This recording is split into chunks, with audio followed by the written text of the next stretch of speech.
Pidato Presiden Prabowo Subianto dalam sidang Majelis Umum PBB pada Selasa 23 September banjir pujian. Pengamat Hubungan Internasional Universitas Pajajaran Teuku Reza Shah menilai Prabowo kini tengah berada di puncak popularitas di panggung dunia.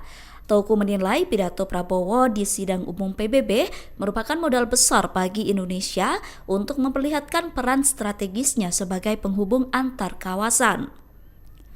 Menurutnya, peran Prabowo saat ini sebagai tokoh dunia yang diperhitungkan dan diterima di banyak kawasan. Teuku menilai Prabowo berhasil membuktikan kualitas dirinya sebagai integrator, komunikator, dan penyambung antar kawasan.